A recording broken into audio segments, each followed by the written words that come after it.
I stood at my father's funeral, feeling the weight of grief pressing down on my chest like a stone. The room was filled with hushed whispers and the subtle scent of lilies. 6 years had passed since I had seen my brother Jackson, 6 years since he had shattered my world by sleeping with Andrea the week I was planning to propose. Now, as I delivered my eulogy, the doors swung open. There they stood, hand in hand, Jackson smirking as he loudly whispered, "Some guys just finish first." Too bad the old man never figured that out. I stayed silent, but little did he know what was coming at the will hearing. Hey everyone, where are you watching from today? Hit that like and subscribe button if you have ever had to deal with toxic family members. Trust me, you will want to see how karma finally catches up. Life had not always been so complicated between Jackson and me. Growing up in Seattle, I had carved out a successful career as a software engineer by age 32. My father, Richard Thornton, had been a constant presence in my life, even if his approach to parenting leaned toward tough love.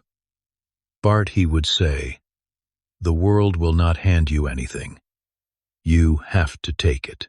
Those words shaped me, pushed me to excel, but they also created a rift between my brother and me that would eventually become an unbridgeable chasm. Jackson was 4 years older, and from my earliest memories, everything between us was a competition. When I brought home an A in math, Dad would ask Jackson why he only had a B+. When Jackson made varsity football, Dad wondered aloud why I was still playing junior varsity despite being younger. This constant comparison twisted what could have been a normal brotherly rivalry into something toxic and destructive. The small incidents built up over time. When I was 10, Jackson claimed my science fair project idea as his own. At 16, he borrowed my car the night I had planned to take my date to prom, returning it with an empty tank. In college, he dated a girl I had mentioned liking, then dumped her a week later. Each time I forgave him, telling myself it was just sibling rivalry that we would eventually outgrow. I met Andrea Winters at a tech conference in downtown Seattle, 3 years before everything fell apart. She had this way of tilting her head when she was thinking deeply, her dark curls falling over one shoulder, her green eyes narrowing slightly. She was brilliant, a systems analyst with a quick wit and an infectious laugh. Our connection was immediate and deep. "What are the odds," she said on our third date, "that I would find someone who understands both my technical jargon and my obscure movie references?" We built our relationship on shared interests, mutual respect, and genuine affection. For 3 years, we grew together, traveling, building a home, making plans. When Andrea met my family, I watched nervously as she charmed my father with her knowledge of classic cars and made my mother laugh with stories from her work. Jackson was there too, his eyes lingering on her, a beat too long, his hand resting on her shoulder during family photos. I noticed these things but dismissed them. Even when he would call her late at night with work questions or offer to pick her up when her car was in the shop, I pushed my concerns aside. Andrea was with me. We were solid. Jackson was just being friendly, or so I thought. After 3 years together, I knew Andrea was the one. I began saving for a ring, not just any ring, but my grandmother's vintage emerald that my father had been keeping in his safe since her passing. It was a family heirloom meant for the first son who found true love according to my grandmother's wishes. Dad gave it to me with a rare display of emotion, his eyes misting slightly. "Your grandmother would have loved Andrea," he said, patting my shoulder awkwardly. "She is the kind of woman who makes a man better." I planned a proposal at Olympic National Park, Andrea's favorite hiking spot. We would climb to the summit at dawn, and as the sun rose over the mountains, I would ask her to be my wife. I spent weeks planning every detail, booking the perfect cabin, finding the exact spot with the best view, arranging for her favorite wildflowers to be waiting when we returned from the hike. I confided in my father, seeking his blessing, which he gave with unexpected enthusiasm. "About time you locked this down," he said in his typical blunt fashion. I specifically did not tell Jackson, wanting to keep this moment private until after she had accepted. Then came the day that changed everything. I was returning from a 3-day business trip to San Francisco, cutting it short by a day to finalize my proposal plans. The ring was in my pocket. The reservation was confirmed. I was driving home excited and nervous when I noticed a familiar car in my apartment complex parking lot. Jackson's red Mustang, the one he had bought after his promotion, the one he never tired of mentioning, cost more than my annual salary. My stomach twisted as I parked next to it. Maybe he was just dropping something off. Maybe he needed to borrow something. As I approached my apartment, I heard music playing Andrea's favorite jazz album. My key turned in the lock with a click that seemed deafening in retrospect. What I saw destroyed me in an instant. Jackson and Andrea on my couch clothes, scattered on the floor, her lipstick smeared across his neck. They scrambled to cover themselves, Andrea's face a mask of shock and guilt. Jackson's showing something far worse, a flicker of satisfaction, before he composed himself into feigned remorse. "Bart, oh my God, I am so sorry," Andrea stammered, clutching a throw pillow to her chest. "This is not what it looks like. I mean, it is, but it was a mistake." "A mistake?" My voice sounded strange, hollow. Like accidentally tripping and landing on my brother. Jackson stood pulling on his jeans with deliberate slowness. "Look, man, these things happen. You have been working so much lately. Andrea has been feeling neglected. So you decided to help her out, as what a brotherly duty I could feel, something breaking inside me, something fundamental." Andrea was crying now, those tears I would later realize came so easily to her. "Bart, please. You have been distant for weeks. I thought maybe you were seeing someone else. I was vulnerable and Jackson was there. I was planning to propose to you," I said flatly, pulling the small velvet box from my pocket and setting it on the coffee table. "That is why I have been distant, planning our future." The color drained from her face as she stared at the box. Jackson, however, just smirked slightly. "You were always too good for her anyway, little brother. Consider this a favor. I do not remember much of what happened next. I know I told them both to get out. I know Andrea begged to explain, to apologize, to work things out. I know Jackson left without another word, taking my girlfriend and my trust with him. The next few days passed in a blur of rage, grief, and humiliation. My father tried to mediate, inviting us both to dinner to sort this out like men, but his approach only made things worse. "These things happen between brothers," he said, nursing his whiskey. "And women, well, they go where they feel most desired. Maybe you should have paid more attention, Bart." His words cut deeper than Jackson's betrayal. The implication that this was somehow my fault, that I had not done enough to keep my woman, as he put it, shattered any hope of family reconciliation. That night I decided to leave Seattle. Within 2 weeks I had accepted a job offer in Portland, packed my essential belongings, and cut ties with both Jackson and Andrea. I told my father I would call when I was settled. We both knew it might be a while. Portland became my sanctuary, and the place where I slowly rebuilt myself. Those first few months were a special kind of hell, waking up from dreams where everything was still normal, only to remember all over again. I threw myself into work, taking on extra projects to fill the evenings and weekends that stretched endlessly before me. The pain dulled gradually from a sharp, constant agony to a throbbing ache that would flare up at unexpected moments. 6 months after moving, I discovered mountain climbing. There was something therapeutic about the physical strain, the focus required, the tangible goals. Each summit I reached felt like a small victory over my past. Through a local climbing group, I met people who knew nothing about my history, who accepted me simply as Bart, the software guy, who liked challenging routes and always carried extra trail mix. Among this new circle, I found genuine friendships that helped heal the wounds of betrayal. There was Marcus, a high school physics teacher with a booming laugh, Jenna, an emergency room nurse with a dark sense of humor, and Tyler, a graphic designer who had also moved to Portland after a bad breakup.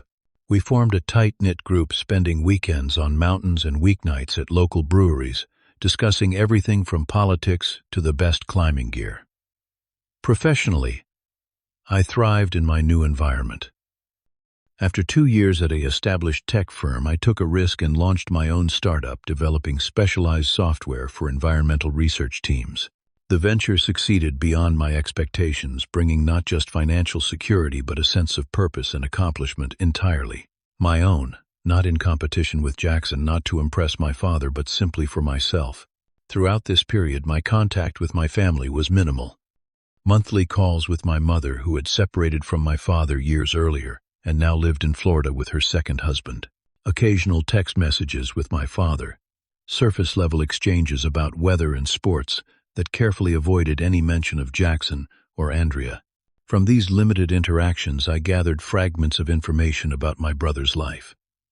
Jackson and Andrea had stayed together after I left, moving into a luxury apartment in downtown Seattle.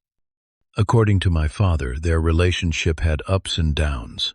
A euphemism I later discovered meant frequent public arguments, brief breakups followed by dramatic reconciliations, and a growing dependency on alcohol, at least on Jackson's part. His career, once so promising, had begun to falter as he missed meetings, alienated clients, and eventually lost his position at the firm where he had once been the golden boy. In my third year in Portland, I finally felt ready to attempt dating again.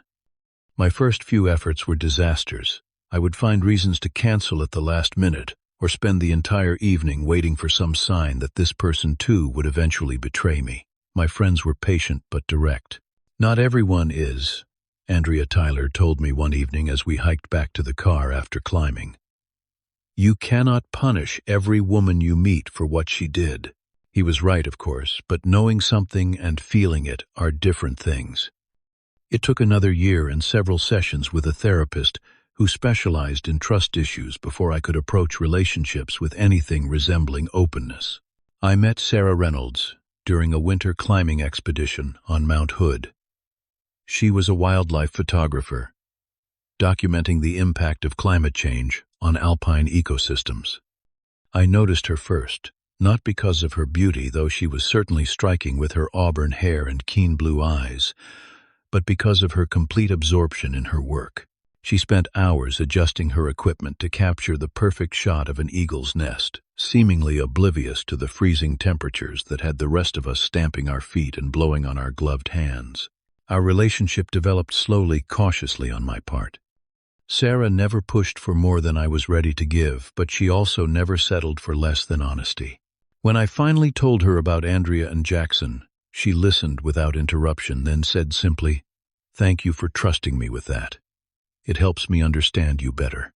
Her own integrity was evident in everything she did, from crediting assistance in her published work to driving 2 hours to return a wallet she had found with $30 inside. With Sarah, I gradually relearned what trust felt like, what it meant to build something solid with another person. 5 years after leaving Seattle, as Sarah and I were discussing moving in together, I received the call that would pull me back into the orbit of my past.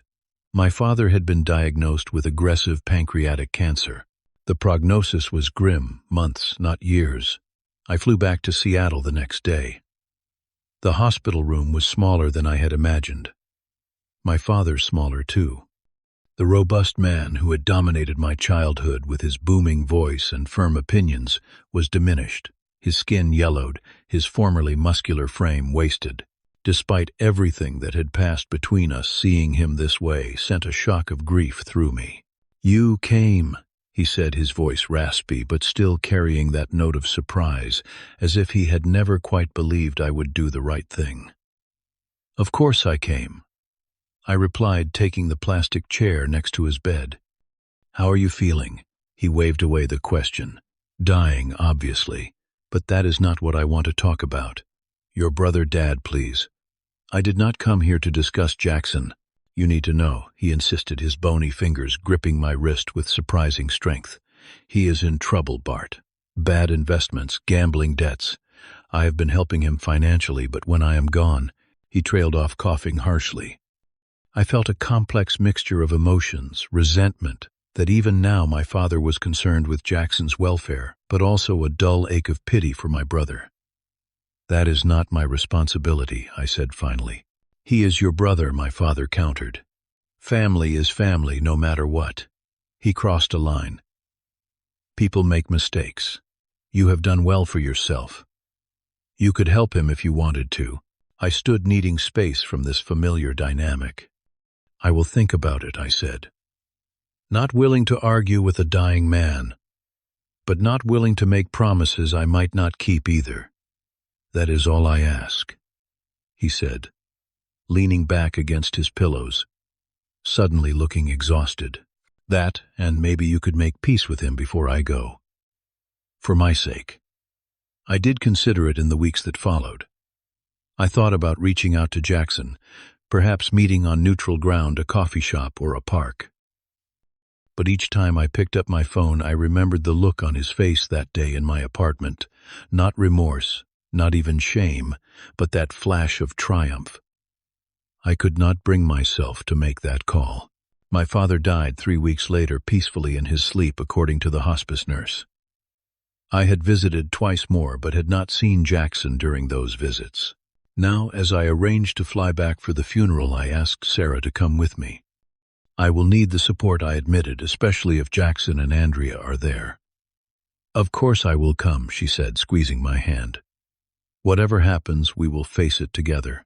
I did not know then just how much I would need that promise, or how dramatically my past and present were about to collide. The funeral home was filled with familiar faces I had not seen in years. Former neighbors, colleagues of my father, distant relatives who had aged in ways that made them almost unrecognizable. Sarah stayed close by my side as we navigated the awkward conversations that inevitably arise when someone returns after a long absence. "You look well," said my father's former business partner, eyeing me appraisingly. "Richard always said you would land on your feet." "Portland agrees with you," commented my Aunt Meredith, patting my cheek as if I were still 12. "Your father bragged about your company last Christmas, you know, though he would never have admitted it to your face." This revelation surprised me. My father proud of my achievements. He had certainly never expressed such sentiments to me directly. Before I could dwell on this, I noticed the conspicuous absence of Jackson as the service time approached. The funeral director kept glancing anxiously at his watch, murmuring to me about needing to stay on schedule. "We should start," I decided, finally. "Jackson knows what time it was supposed to begin." I delivered a eulogy that focused on my father's better qualities, his work ethic, his commitment to his principles, his occasional dry humor that surfaced unexpectedly. I was midway through a story about a fishing trip when the double doors at the back of the chapel swung open with dramatic force. Jackson stood framed in the doorway, Andrea beside him, their hands intertwined. My brother wore an expensive but rumpled suit, his tie askew, his hair unkempt. Even from a distance, I could see the slight sway in his stance that suggested he had been drinking. Andrea looked polished as ever, but her expression was tight, her smile strained as she scanned the room and spotted me at the podium. They walked, or in Jackson's case, stumbled down the center aisle as all heads turned to watch. When they reached the front row, Jackson made a show of checking his watch before sliding into a seat. As I paused in my eulogy, momentarily thrown by their entrance, he leaned over to the elderly man beside him and stage whispered, "Some guys just finish first." Too bad the old man never figured that out. The comment, clearly meant for me to overhear, sent a ripple of uncomfortable murmurs through the assembly. I felt Sarah's steady gaze from the second row, her slight nod encouraging me to continue. I took a deep breath, straightened my shoulders, and resumed my speech without acknowledging the interruption. As I was saying, my father taught us the value of perseverance. I continued, determined to honor my father properly despite Jackson's attempt to disrupt the service. After the eulogy, as people filed past the casket, I stood to the side, with Sarah accepting condolences.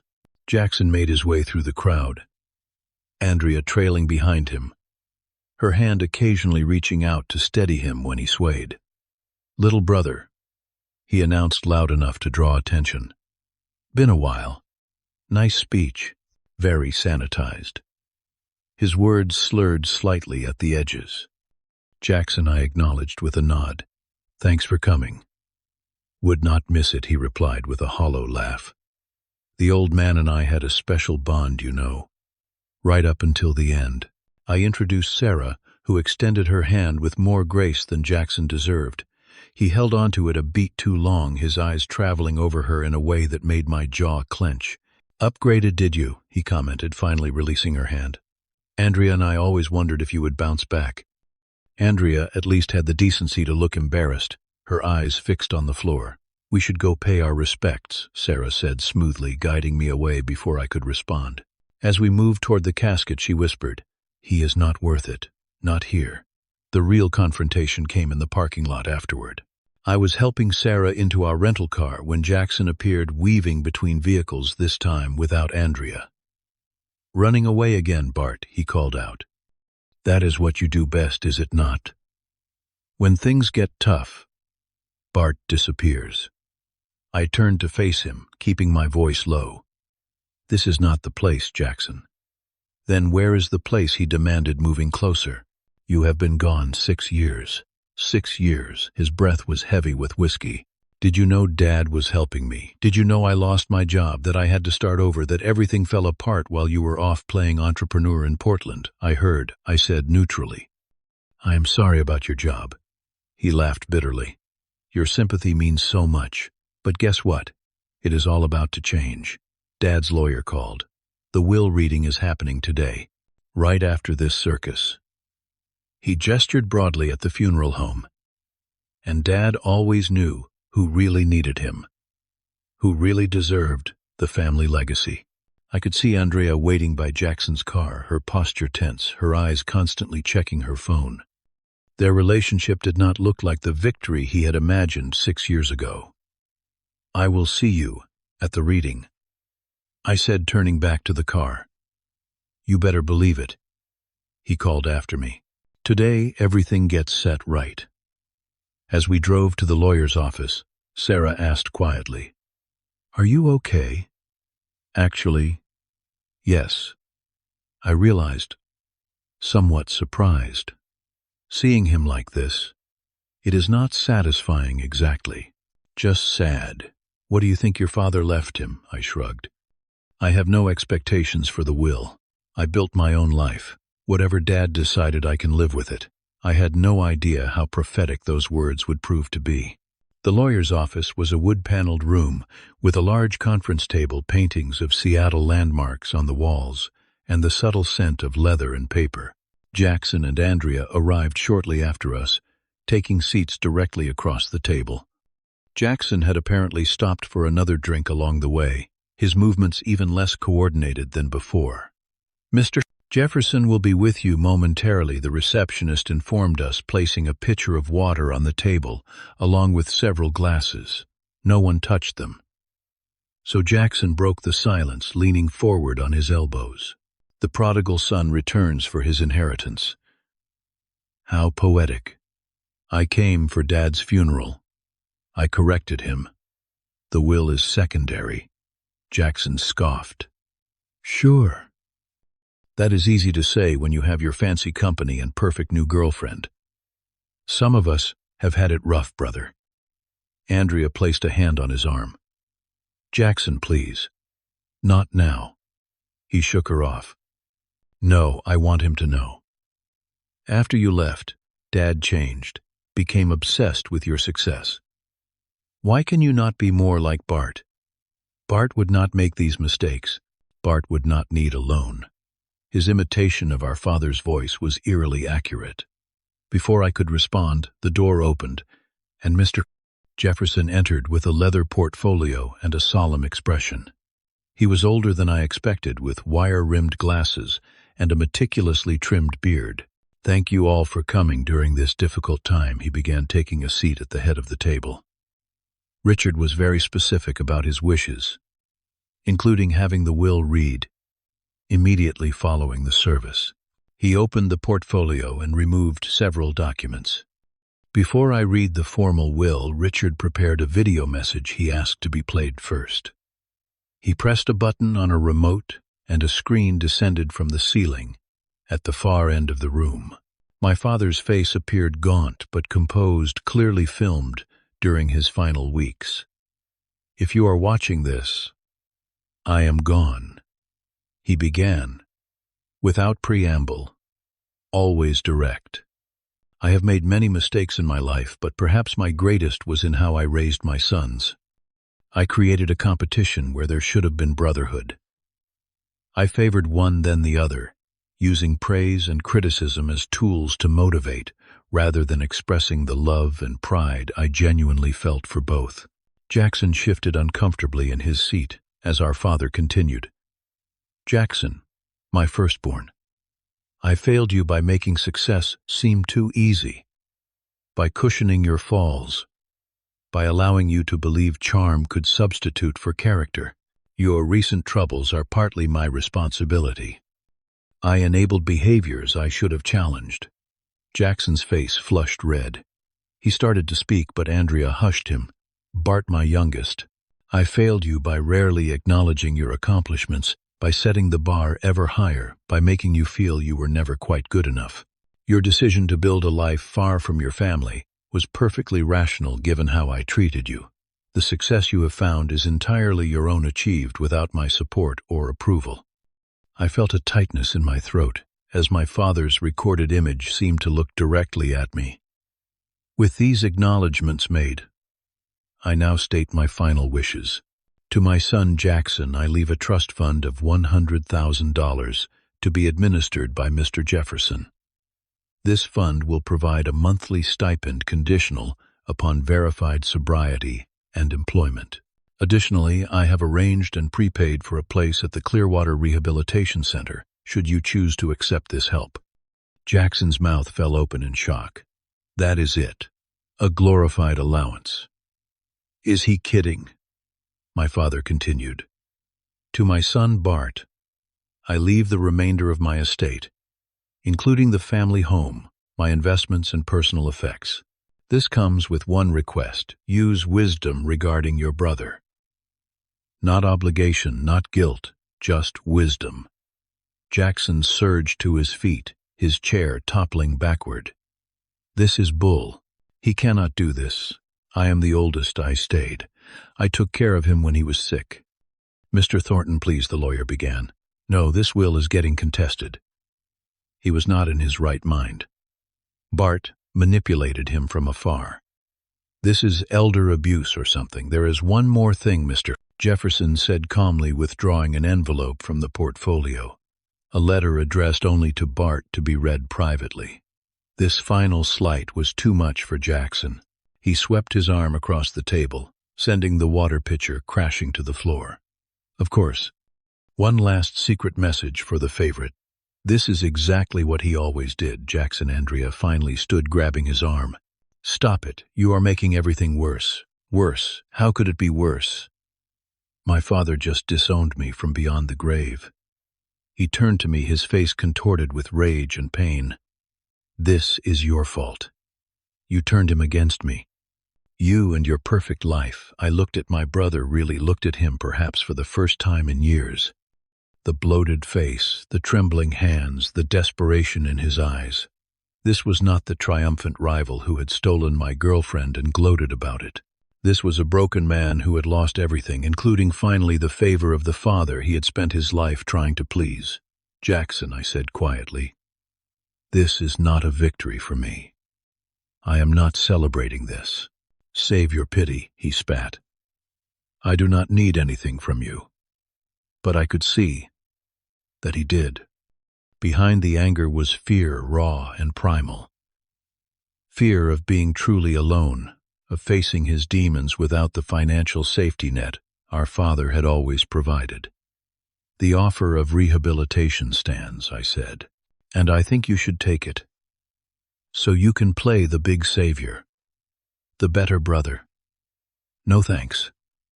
Not for me, I insisted. For yourself.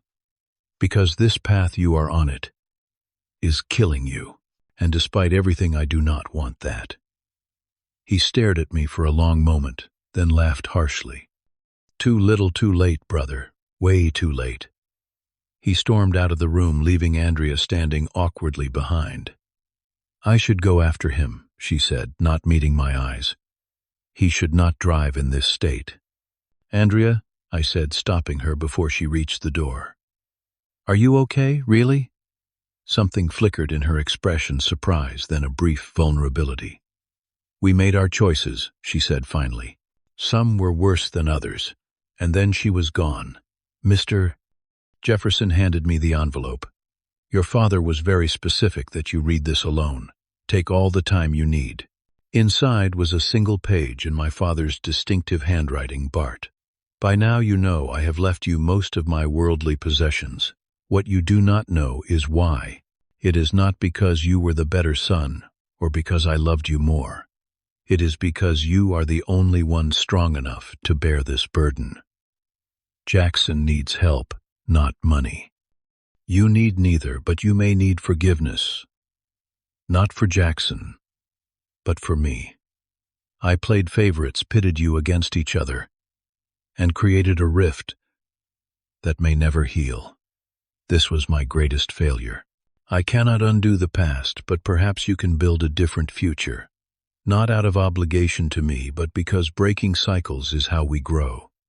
I was proud of you, son. I should have said it more often. Dad, I folded the letter carefully and slipped it into my pocket. Sarah, who had waited patiently across the room during this entire exchange, came to stand beside me. What happens now? She asked. I took a deep breath. Now we see if anything can be salvaged. The months following my father's funeral were a study in cautious rebuilding. Jackson initially rejected all my attempts to help, but rock bottom arrived 3 weeks after the will reading when he was arrested for drunk driving. With no money for bail, he finally called me.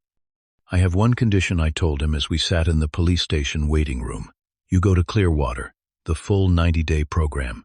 You think 3 months is going to fix me? He asked bitterly. No, but it might be a start. To my surprise, he agreed. I visited him twice during his treatment, awkward encounters where we circled each other conversationally, neither quite ready to address the elephant in the room.